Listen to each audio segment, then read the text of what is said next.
Hey guys, how's it going? Are we rocking? Are we ready to go?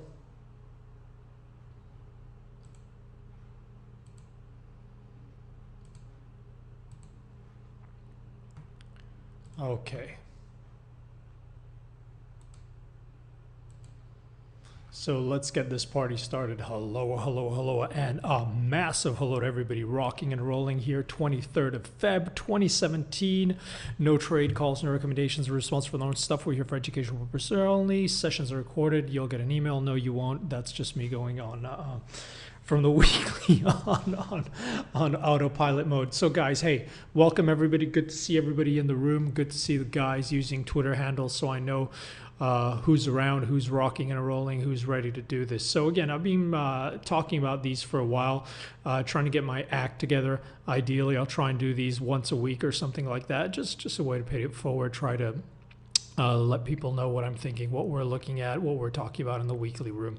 So these will be short and sweet. If there's anything extremely pressing, extremely urgent, you can ask me. I'll try and cover it. But the purpose of these sessions is really not to go through a Q&A, is just to try and do a quick overview of what the important themes in the market are. So Anna, Luca, Andy, everybody, great to see you guys here. So Lucas in the house. So I think there's a couple of interesting things here today. So the themes we're looking at and we're focusing on once is, first of all, is what does this fairly soon mean out of the Fed, right? I think a lot of people are getting a little bit hell-bent, too excited about trying to figure out what fairly soon means out of the Fed in terms of rate hikes. As they've always said, it's data dependent, so I think we have to wait for the next numbers, right? And hey, my pleasure. And that would be the focus. So theme number one, I think it's the fairly soon in terms of the Fed. That needs to be just translated in wait for the numbers, right? And see what the numbers are. Number two, theme number two, I think is the tax plan, right? This a huge tax plan, which President Trump's been talking about, the Donald's been talking about, is, how's the market going to position into that and post that?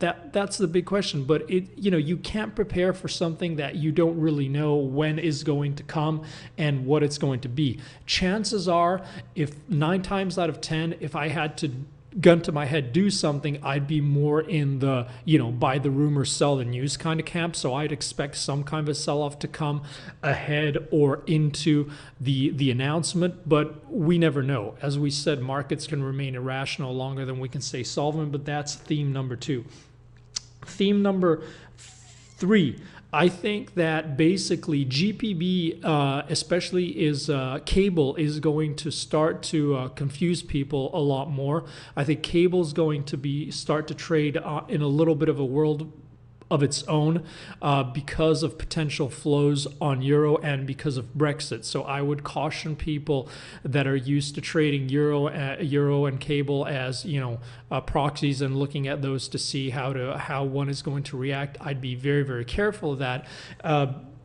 Leading us into the last theme, which is a possible people getting off guard on euro and the squeeze on the euro. Does that make sense? If anybody has any question on those 4 themes, I think those are the interesting ones, right? Now, we talked about these charts here, the what's happening in the DXY on the euro, right? And we talked about the fact that they're stuck inside a zone, right? We had this rotation back up, which we were looking for. And if you look at the last video, I'm not going to go through all the charts, fairly classic, and we're looking for potentially even bigger rotation. Then what happened? We got sellers protecting the upside of this range. This is a daily, right, with all the moving averages in play. And then on the move back down, we got a couple of attempts to try and protect the 50 back of this move up, right? And the market tried to rally. No joy, came back down in what would be a failure, and you'd expect these lows to get clipped hard. Now, as we said, it's not that easy. It's a bit of a mess in the zone, and it's going to be data dependent. This is a very important level, right? You've got a lot of wheeling and dealing here.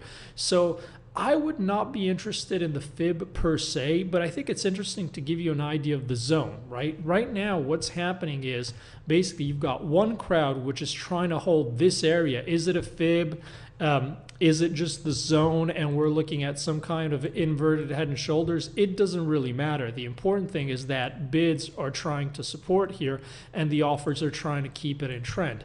Right now, you've got this fib which is fighting with the opposing fib, which is that fib from those highs. You see the 50 back is getting sold. So the completion of this move would give us a move into the 123, right? This is already going longer than I thought it would go. But anyway, so that's what the two fights are on. These guys fighting with these guys. Make sense? So that's really what needs to play out. Now, I'm not sure that the fib is the best way to look at it in terms of levels. I think it's more to do with zones. The key thing is that it's very, very choppy, and that's also translated with the action on the dollar index chart, right? Where we said, you know, you've got this kind of choppy area support right here, right? Where the market keeps on testing it. And then you got the bigger levels further out. So it's a tricky call. But I still think you've got a potential for people getting off guard on the euro. And, you know, I think that's fairly apparent on the euro chart. And another chart we mentioned yesterday on Twitter, and we said, you know, keep an eye on euro GPB. Daily, 4 hour, 1 hour, and you're getting very interesting action. You see how it's trying to base in a very interesting zone. You got a nice positive close yesterday. Nice little chance to get long on the 1 hours, on the 4 hours yesterday. And right here, you know, a lot of pressure on, but there's a lot of support here. So I still think, you know, the path of surprise could be to the upside on a general euro squeeze, and you can see that on euro JPY, a euro GPB across the board, right? I don't know if anybody has any pair they're really interested in, but another thing which I wanted to just remind everybody, we're still looking for a broader correction in gold, right? Now it's not seeming as crazy as it was when we first started to talk about it last year, and we talked about the fact that, you know, the seasonals and the last FOMC meetings of the year tend to line up to look for a bottom in gold and a nice little chance to get long structurally for the move all the way through January. So that played out quite nicely. We can't really complain. I think the meat of the move, the strong part of the move is pretty much done here, but it does look like it is holding a lot of support. So if this is going to complete, we would not be surprised to see getting closer to the, you know, 1300s, something like that, right? So that's pretty much what we're focused on. Those are the most interesting things right here that I can think of. In terms of just looking at where we are on the day, starting the day, I think, you know, you've still got a lot of wheeling and dealing. The market still has to come in and decide what to do. We don't have an awful lot of data. You're seeing a lot of things are neutral here going into the day. You've got ES is holding pretty much 50% yesterday's range, gold inside yesterday's range, crude inside yesterday's range, yen inside yesterday's range, cable inside, you know, everything, pretty much all the charts, right? All the pairs here, they're all inside yesterday's range except this Kiwi trying to break to the upside. So I think it's fairly unconclusive here. The tricky thing here is that this is the kind of market where you have to be patient. A lot of people are going to be tempted to take suboptimal plays. A lot of people are going to be tempted to basically force it, and there's just not that much to do. So if there's not that much to do, there's not that much to do, right? So that's pretty much where we stand. We'll have to see what happens, how flows go into the end of the week. Remember, we're getting towards the end of the month. We do have some other data points here. A lot of eyes will probably continue to be on crude, right?